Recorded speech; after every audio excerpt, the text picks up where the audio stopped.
Hello po, magandang oras, magandang araw po. Ano man ang oras nyo o panahon nyo ngayon, ano man ang nangyari sa buhay nyo. And tatapos ko lang ng fellowship ko sa Panginoon and I feel like God wants me na i-share ito, revelation na ito sa inyo. And it's all about kung bakit nga ba may mga nangyayari na calamities sa buhay mo. Betrayal, difficulties, poverty, sickness, panakalugi, downfall, confusion. Yung mga friends mo, they began to backstab, they began to leave you. Yung mga taong pinahalagahan mo, yung mga taong mahal mo, they began to go against you. Or ano man yung situation mo ngayon. Kapatid, hindi po aksidente na napakinggan mo ito, na video na ito, because God is calling you. God is calling you back to His presence. God is calling you back to His embrace. God is calling you to trust Him again. And I feel like I want to share itong prodigal son in the book of Luke chapter 15 verse 11. Listen and let's see kung saan tayo dadalhin ng Espiritu ng Diyos. I pray that you will open up your heart and I pray that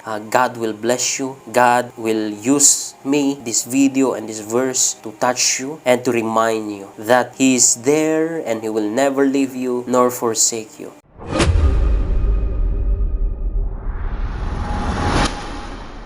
Yung mga taong minahal mo, nung wala ka nang maibigay sa kanila, tinalikuran ka nila. Pero ang Panginoon, hindi ka tatalikuran because minahal ka niya kahit wala siyang nakukuha sa'yo. Wala siyang inaabangan from you. Wala po, kundi mahal ka lang maging sino ka man. Minahal ka kahit maging sino ka man. Minahal ka on who you are. Okay? Not on what you can give to Him because He doesn't need anything from you because He can able to provide it by Himself. Let me read and I pray that God will speak to you and you will be transformed and you will be blessed. You shall receive your healing, your blessing today. Okay? Luke chapter 15 verse 11 it says, "And he said, a certain man had 2 sons, and the younger of them said to his father, Father, give me the portion of goods that falleth to me." So, itong young man na to, it represent actually tayo mga Christians. Tayo na naniwala sa Panginoon, tayo na tumanggap sa Kanya sa gift of salvation, tayo na naniniwala na walang ibang kayang magligtas sa atin, sa ating kaluluwa, kundi ang Panginoong Hesus lang sa pamamagitan ng cross, sa pamamagitan ng Kanyang suffering, sa pamamagitan ng Kanyang sakripisyo, sa pamamagitan ng Kanyang dugo, not by our works, but by the grace of our Lord Jesus Christ, a true born-again Christian. You know, born again is not a religion, but it's a relationship. It's an event na nangyari sa iyo whenever that you receive the Lord Jesus Christ. So, tayo po yung tinutukoy ng son na ito. Hindi po yung mundo. Hindi po yung hindi naniniwala sa Panginoon. Because remember, this young man has a father and that father, it represent ang ating Panginoong Hesus Kristo. Okay? So, hiningi niya yung kanyang portion, yung kanyang blessing. And so, and he divided unto them his living. Verse 13. And not many days after the younger son gathered all together and took his journey into a far country, and there wasted his substance with riotous living. And when he had spent all, there arose a mighty famine in that land, and he began to be in want. So, this is the key mga kapatid. Minsan, i-bless tayo ni Lord. Minsan, may breakthrough sa atin, sa relationship natin,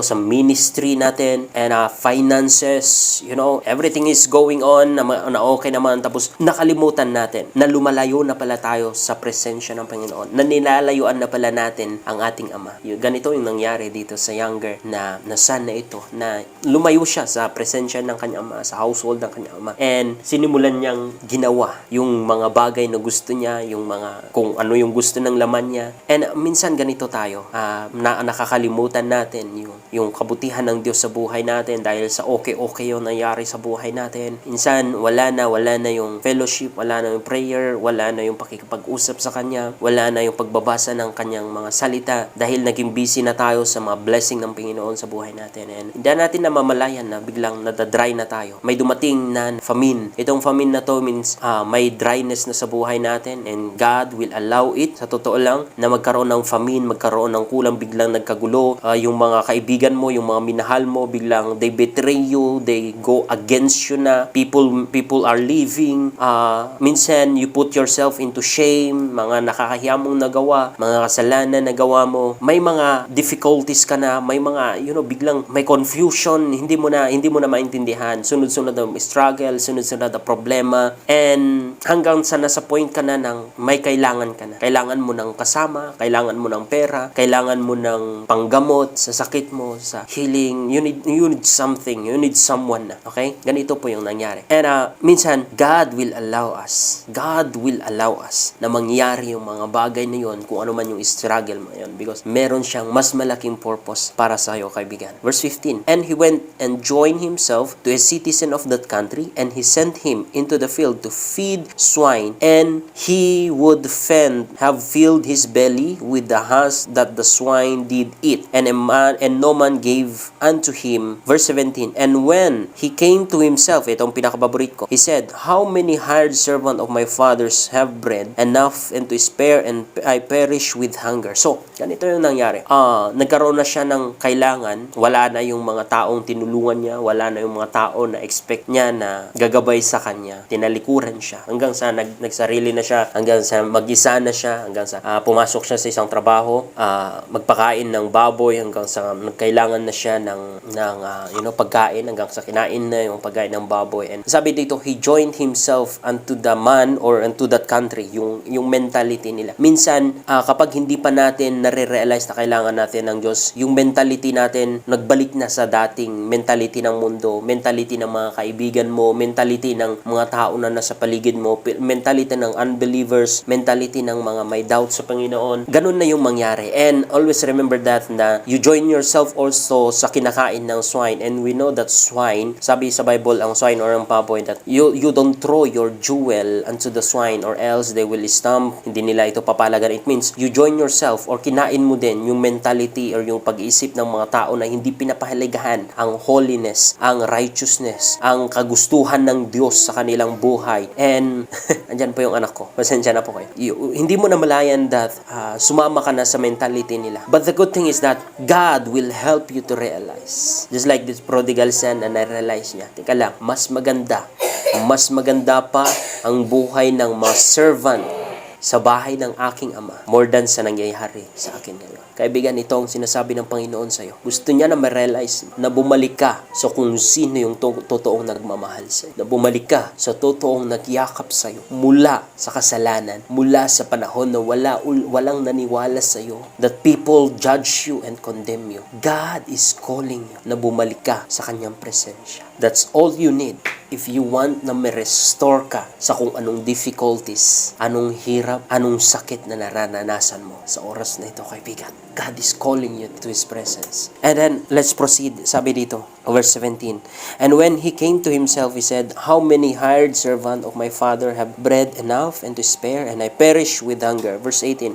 I will arise and go to my father, and I will say unto him, Father, I have sinned against heaven and before thee, and am no more worthy to be called thy son. Make me as one of thy hired servant. And verse 20, and he arose and came to his father, but when he was yet great way off, his father saw him and had compassion and ran and fell on his neck and kissed him. Verse 21, and the son said unto him, Father, I have sinned against heaven and in thy sight, and I am no more worthy to be called thy son. But the father said to his servant, Bring forth the best robe and put it on him, and put a ring on his finger, on his hand, and shoes on his feet. Verse 23, and bring hither the fattened calf and kill it, and let us eat and be merry, for this my son was dead and is alive again. He was lost and is found, and they began to be merry. Hallelujah. Listen, my friend. God is calling you to repentance. God is calling you to change your mind and once again, come back to His presence. Bumalik ka sa Kanyang presensya. Bumalik ka sa iyong mga tuhod at manalangin. Bumalik ka po sa Kanya. And even my guilt sa puso mo, just like this prodigal son, na sabi niya, I'm not worthy to be called your son. Pero kahit ganun, babalik ako sa iyo. Pero hindi nyo nakita na kinondem ng kanyang ama. Where in fact, nung malayo pa yung anak, andun niya yung ama na hinihintay siya. And even nung nagko-confess yung anak, Ama, patawarin mo ako, nagkasala ako sa iyo at sa langit. I'm not worthy to be called your son. Never na binigyan ng emphasize nung ama yung kanyang kasalanan, yung kanyang ginawa. It means walang pakialam ang Panginoon. Anuman ang nakasalanan mo, anuman ang ginawa mo, anuman ang nangyari sa buhay mo, ang pinaka-importante sa kanya ay bumalik ka sa kanyang presensya. And He's willing to return everything to you. He's willing to give a ring, a robe, a shoes, and to celebrate dahil sa pagbabalik mo. He's willing to restore you. He's willing to restore your health. He's willing to restore every relationship that is lost. And sometimes God will allow na mangyari sa'yo na yung mga kaibigan mo iniwan ka kasi hindi naman talaga sila ang para sa'yo. People will backstab you. People will hate you for no reason. God is allowing it because inaalis niya yung mga tao na hindi naman talaga para sa'yo. Kasi ang gusto niya, bumalik ka. And He is waiting for you to kiss you and to embrace you. And He's in compassion na sana'y bumalik ang aking anak. He's waiting for you right now, kapatid. He's waiting for you. Kaya kaibigan, God is calling. Ano man ang situation mo ngayon, ano man ang hirap na pinagdadaanan mo ngayon, God is calling you right now to return to Him. God is telling you that this time, wala kang ibang pagkakatiwalaan kundi siya lang. Dahil siya lang ang kayang magmahal sa'yo. Kahit mawalan ka pa o maubusan ka pa ng kahit ano, ang tao mamahalin ka lang nila dahil sa binibigay mo sa kanila. Pero kung nawala na yung binibigay mo sa kanila, I doubt they began to leave you, they become to go against you, they become to tell themselves, hindi na ito yung tao na blessed ni Lord, na anointed, na wala na yung anointing. Ganon yung tao. Nature natin yun and we cannot hate them. Nature ng tao talaga yun. And we thank God na Panginoong Diyos, ang Panginoong Hesus Kristo, wala siyang pakialam. Meron ka man o walang maibigay sa Kanya, importante bumalik ka lang sa Kanya. Importante bumalik ka sa tuhod mo. Kung may problemang darating, before na calling someone to seek for help, be on your knees and Lord, say, Lord, I know that you are the God of solution. Right now, i-reveal mo, paki-reveal mo po sa akin kung ano man ang kailangan kong gawin, kung saan manggagaling ito. Ano po ang gusto nyo na gawin ko? God is calling on your knees and in repentance. My friend, allow me to pray for you. And while I'm praying for you, God will touch you. God will give you strength. And God will bring you to remembrance His embrace, His love. Father, in the name of Jesus, touch this person. Touch his or her soul. And bring them unto your presence, Lord. Bring them to repentance and bring them into remembrance of your goodness, your love, and your embrace. In Jesus' name. Amen. So that's it mga kapatid. I hope that you are blessed. Please share this video and subscribe and follow for more. Shalom.